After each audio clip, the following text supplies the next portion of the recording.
ओम नमः शिवाय। नमस्कार दोस्तों, स्वागत है आप सभी का आपके अपने YouTube चैनल खुशहाल ज़िंदगी में।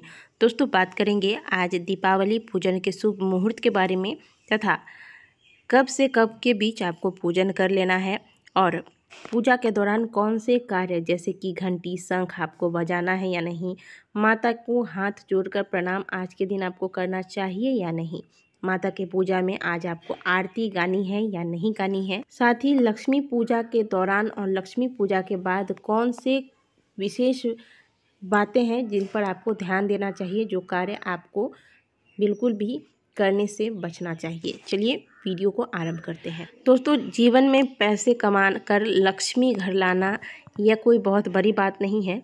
बड़ी बात तब होती है जब आप जो भी धन घर में लाते हैं उसे आप स्थिर रूप से घर में वास करा सकते हैं, यानी कि घर में स्थिर रूप से लक्ष्मी को वास कराना ही सबसे बड़ा बात होता है। हम पूजा पाठ करेंगे, माता लक्ष्मी हमारे घर में आएंगी भी, लेकिन माता लक्ष्मी हमारे घर में स्थिर रूप से वास करती हैं या नहीं, ये मेन बात है। तो अगर माता लक्ष्मी स्थिर रूप से वास नहीं करती है, क्योंकि माता लक्ष्मी को चंचला कहा गया है, ये एक जगह टिकती नहीं है, तो माता को स्थिर रूप से आज के दिन घर में वास कराने के लिए बहुत आवश्यक है कि माता की पूजा आप भगवान गणेश और भगवान श्री हरि विष्णु के साथ करें। कभी भी माता की जो भी फ़ोटो या मूर्ति लें तो बैठी हुई अवस्था में ना हो, ये बात ध्यान रखिएगा। यहाँ तक कि जो हम सिक्के भी लेते हैं चांदी के, तो उसमें भी माता लक्ष्मी की जो भी फ़ोटो बनी हो तो उसमें माता बैठी हुई अवस्था में हो, इस बात का ध्यान रखना चाहिए। और हमेशा माता की पूजा शुभ मुहूर्त में करनी है। चलिए जानते हैं साल 2023 में दीपावली पूजन का सबसे शुभ मुहूर्त कौन सा होगा। साल 2023 में दीपावली के पूजन का सबसे शुभ मुहूर्त है शाम 5:20 से लेकर रात 7:16 तक। ये वृषभ लग्न है, स्थिर लग्न है। माता लक्ष्मी की पूजा हमेशा स्थिर लग्न में ही करनी चाहिए। इस मुहूर्त के बाद भी आप दिवाली की पूजा कर सकते हैं। ऐसा नहीं है कि 7:16 के बाद मुहूर्त समाप्त हो जाएगा। आप पूजा इस बीच में जो आपको 5:20 से लेकर 7:16 का समय बताया गया है, इस बीच में आपको पूजा आरंभ कर देनी है। मान लीजिए कि आपने 7:10 में भी पूजा आरंभ कर दिया, तो पूजा आपने शुभ मुहूर्त में आरंभ कर दिया है। अब आपकी पूजा जब समाप्त हो उससे कोई फ़र्क नहीं पड़ता है। पूजा की शुरुआत बस आपको शुभ मुहूर्त में कर देना है। आज के दिन पूजा के दौरान आप जितने भी दीपक जलाएंगे, सभी दीपक की आप पूजा कर लेंगे। अक्षत छिड़क दीजिएगा, थोड़ा सा चंदन और जल का छिड़काव कर दीजिएगा, थोड़ा सा पुष्प सभी दीपक पर आप छिड़क दीजिएगा। इसके बाद इस दीपक को घर के कोने कोने पर, सीढ़ी हो, पिछला दरवाज़ा हो, घर का छत हो, घर में अगर कोई बहती हुई नाली है घर के आसपास, वहाँ, घर के आसपास अगर कोई मंदिर है तो वहाँ भी जाइए, चौराहा पर लगाइए। घर के आसपास आपको कोने कोने में एक भी जगह छोड़नी नहीं है। घर से लेकर घर के आसपास तक एक एक दीपक हर स्थान पर आज आपको लगा देना है। चाहे घर का मेन गेट हो, पिछला दरवाज़ा हो, घर का छत हो, घर में जहाँ आप जल रखते हैं उस स्थान पर, घर की रसोई हो, घर में जहाँ आप धन रखते हैं तिजोरी के पास, घर की खिड़कियों के पास, घर के बाथरूम में, इन सब स्थानों पर आपको दीपक लगाना है। अब आज का दीपक आपको किस तेल से लगाना है? आप सरसों के तेल का प्रयोग कर सकते हैं। लंबी बाती लगाकर सरसों तेल डालकर इस दीपक को प्रज्वलित कर सकते हैं। इससे साक्षात माँ लक्ष्मी की कृपा बरसती है। घर में आप झाड़ू जहाँ पर रखते हैं या पोछा वगैरह सब एक जगह जहाँ पर रखते होंगे, वहाँ भी एक दीपक लगा दीजिएगा। ध्यान रखिएगा, आज अमावस्या है, दिवाली है, लेकिन आज रविवार भी है, इसलिए आपको पीपल के नीचे आज के दिन दीपक नहीं लगाना है। कुछ लोग दीपावली पर निशित काल में पूजन करते हैं।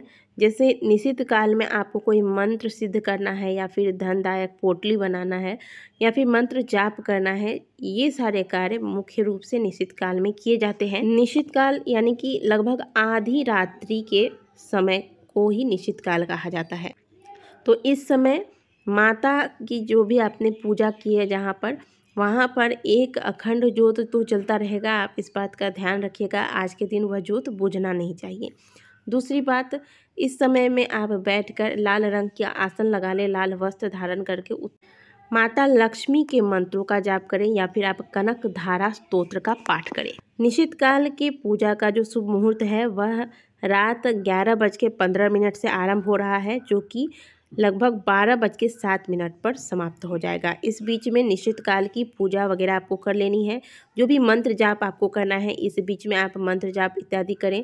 पोटली आपको बनानी है, तो पोटली की जो विधि है मैं आपको बताती हूँ। जो भी सामग्रियाँ आपको पोटली में डालनी है वो सभी सामग्रियाँ पूजा स्थान पर जब आप शाम को पूजा करते हैं रख देंगे। जिस प्रकार से आप माता की पूजा करते हैं उसी प्रकार से इन सामानों पर भी आपको अक्षत, चंदन, रोली, कुमकुम इत्यादि छिड़क कर पुष्प इत्यादि डालकर पूजन कर लेना है।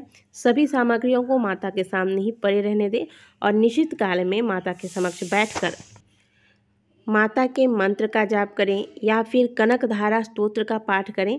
पाठ वगैरह पूर्ण होने के बाद ये सारी सामग्रियां पोटली में आप भर देनी है, यानी कि पोटली बनाने का कार्य आपको इसी समय करना है।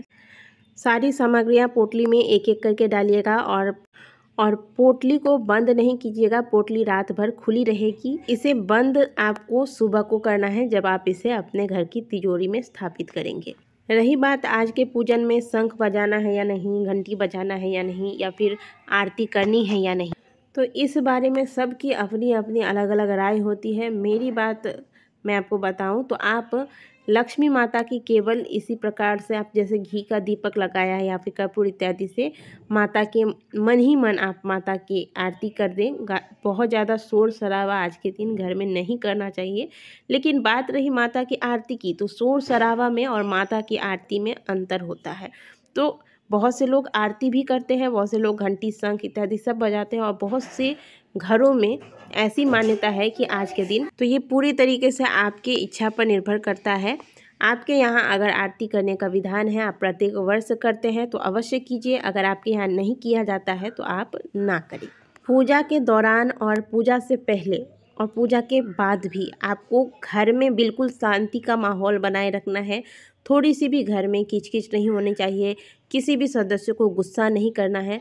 आज के दिन बहुत ही नम्र होकर रहिएगा, क्योंकि इन चीज़ों से माता लक्ष्मी दूर भागती हैं। घर के सभी सदस्य प्रेम पूर्वक आपस में मिल बांट कर दीपावली का त्यौहार मनाएं। माता लक्ष्मी को प्रसन्न अवश्य करें। और दोस्तों वीडियो को लाइक ज़रूर कीजिएगा। कमेंट बॉक्स में जय माँ लक्ष्मी अवश्य लिखिएगा।